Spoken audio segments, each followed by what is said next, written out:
Good afternoon, everybody. I'm here at a house and I'm going to walk you guys through what an inspection looks like. So you guys stick around and check this out. So first things first, when you start in a roofing inspection, you have to inspect the lower part of the house first. You always start on the left corner of the house and you start and you take a picture right here. Try to get as much from left corner to right corner as you can. So we're looking to inspect window screens and guttering. So as you can see, that's typically what a hell hit looks like on a window screen. And then I'm also looking for like any kind of dent in the metal on the frame of the window. See if there's any cracking in the glass. So next you can see we're onto the gutter here. And there is a spot right there. So I take my chalk and do that. And that shows insurance that there has definitely been hail here. So garage is another area that's really susceptible for hail. As you can see right here in the middle where there's missing chalk, that is a hail hit. So after we look at the left to right front of the house, now we're moving on to the side. I can't get a good clear picture here, so I'll just snap this and then I'll snap another one once I get inside the fence. So we made it just inside the fence and here's the rest of the house. So I'm going to take another picture here to kind of show if we have windows or more guttering. We have a window or an AC unit right here. That's what insurance wants to see. Here's another thing too. That's a hail hit right there. So that's a good indicator that hail has been on this property. So here's something else you want to look for when you're doing an inspection is go to the fence. And if you see this white little speckled hits, it can be any size depending on the size of the hail.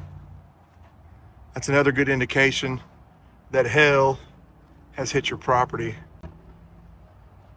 And this fence has been speckled pretty good. Trying to find some better right there. So now we've moved to the back side of the house. I'm gonna get a picture from this corner to that corner. And once again, it just when you're doing an inspection, you start on the left front side of the house and you work your way all the way back around to the side of the house where you started at, to that corner. Here's another indicator. The frame around this window has definitely been cracked. So that's more than likely been hit by hail. So we take a picture of that and document that for insurance as well. And then lastly, we're on the last side of the house. And I'm going to document anything I see on the screens here. And if there's any downspouts, we'll document that as well. And then the next step is getting on the roof. Okay, so we're about to get on the roof to inspect any damage that may have occurred up on the roof. But when you're setting your ladder, you want to make sure you try to set as close to a valley as possible. It's easier to get on and off of a roof if you're using the valley to help you. Okay, so here we are at the top of the ladder, about to get on the roof. The first thing you do before you actually start inspecting is you want to lift the shingles and take a picture of the drip edge and see if it's painted or not. This is for insurance purposes. So right as I'm getting up here, I notice a pretty good size hail ding. As you can see, it's knocked the granules away from the fiberglass shingle and it's indented the shingle as well. And basically all that is it just makes your roof susceptible for leaking.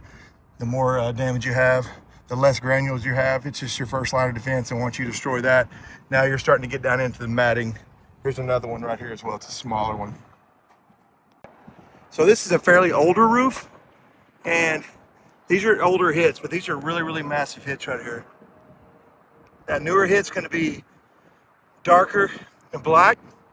And because these are old, they've faded over time. And that is definitely a hail hit. And there's a lot of granule loss up here as well. We will be looking at metals, as when you'll see that metals will show evidence of hail as well. So what I'm doing now is I'm taking a 10 by 10 test square. And what I have to do for insurance purposes is I have to find at least 10 hits in a 10 by 10 test square area. And that's basically 100 square foot. And then this is the front of the house, so I'll come up here and then I will mark front. Lets insurance know that we're checking the front. And I put H for hail, And we have 10 plus hits right here. So as you can see, we get 10 plus hits up here. So I'm on the back side of the house, and there are 5 vents right here. This is what helps keep your attic cool. As you can see, there's hail damage all over these vents. Each one of those little dings is a hail mark. So what I'm gonna do, because there's 5 for insurance purposes, I'm gonna put a ×5, and then I'm gonna take a picture of that. That lets the insurance company know, and then I'll just come through here and just do this. And anytime there's a hail hit, as you can see, it doesn't mark the areas where hail hit at. So it's a good indicator that hail has hit this property. To approve a house, there has to be at least 2 10 by 10 test squares. So I'm on the back side of the house now, about to do the inspection to see if there's 10 hits back here. I assume there is going to be, because the front of the house had tons of hits up there. So as soon as I'm done back here, I'll bring you up when I get the test square. Okay, I've got my 10 hits back here, or 10 plus hits back here. As you can see, got some pretty good size hits back here. There's a really good size one.